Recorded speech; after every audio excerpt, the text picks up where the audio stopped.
Bonjour à tous, en ce lundi 11 septembre 2017 à 18h40. Précisément, je voudrais revenir sur une vidéo d'Aldostérone que j'écoute rarement, mais bon, j'ai voulu écouter un peu ce qu'il disait sur la Birmanie, voilà, pour que voilà, vous savez tout. Donc il m'arrive de l'écouter, mais très rarement en réalité, parce que je connais son discours par cœur et Aldostérone tourne en rond, et il est encore aujourd'hui en train de tourner en rond, et je trouve scandaleux sa vidéo concernant la Birmanie. Elle dure 14 minutes, j'aimerais la décrypter avec vous. Voilà, en tout cas, vous donner mon avis sur son discours, qui est complètement délirant en fait.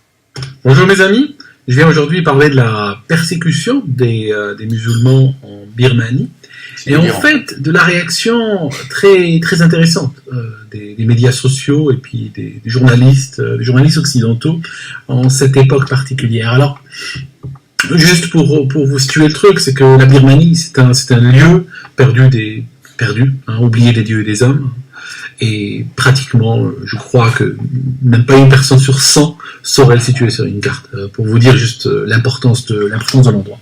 Cet endroit-là comporte, j'ai googlé, comporte à peu près 130, 140 minorités ethniques et religieuses, n'est-ce pas ?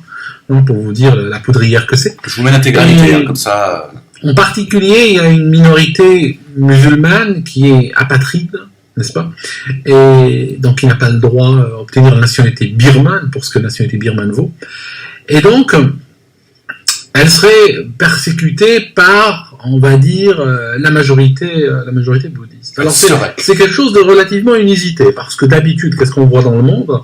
On voit les minorités non musulmanes qui sont persécutées en terre d'islam. Voilà, donc la comparaison entre ce qui se passe dans le monde musulman pour expliquer que finalement, on voit dès le départ comment ils traitent le dossier Rohingya. Vous prenez par exemple la minorité copte en Égypte, qui est un pays, on va dire, moderne et tout cela. Pâques dernier, une bombe explose dans leur église, tuant des femmes, des enfants, des gens qui étaient venus célébrer Pâques, juste comme ça. Quel rapport avec ce que vivent les Rohingyas ? Est-ce qu'on a besoin d'aller chercher des horreurs ailleurs pour tenter d'expliquer une autre horreur ? Voilà, ce discours-là qui ne fait qu'alimenter, en fait. Aldostérone balance à son public, même si dans son public il y a des gens intègres et des gens qui viennent juste essayer de comprendre, mais par ignorance, il gobe son discours. Il balance de la viande fraîche à tous ceux qui viennent conforter leur racisme, leur idéologie à travers Aldostérone, c'est tout. Voilà. Il passe son temps à alimenter en fait son public. Voilà. Il n'a aucune analyse objective, il n'y a rien de... Bon, je ne dis pas qu'il dit tout et n'importe quoi dans toutes ses vidéos, je ne les écoute pas toutes, je vous le dis clairement, mais voilà. Aldostérone, il tourne en rond. Tu écoutes 10 vidéos, puis après c'est bon. Tu n'as plus besoin d'écouter pendant un an, parce que tu sais de quoi il parle et tu connais son état d'esprit. D'accord.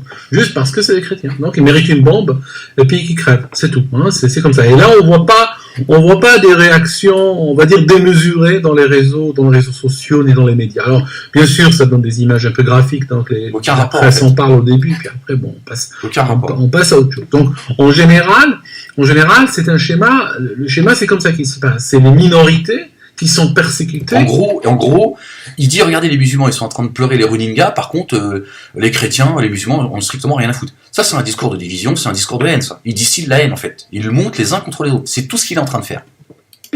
En terre d'islam, Pakistan, par exemple, régulièrement, des chrétiens, alors chrétiens au Pakistan, je pense que c'est littéralement l'aiguille dans la botte de foin, c'est pas très courant déjà, ils ont pratiquement été éradiqués, mais s'il y en a encore un qui n'a pas capté le message, alors de temps en temps, on l'accuse d'avoir brûlé une page du Coran, ou fait de la sorcellerie ou autre, une foule se réunit, il est brûlé, maison détruite et tout, puis voilà, c'est ça ce qu'on a l'habitude de voir. Alors, les Rohingyas musulmans sont persécutés. Ça ne date pas d'hier, il y a des tensions ethniques dans la région, des tensions ethniques et religieuses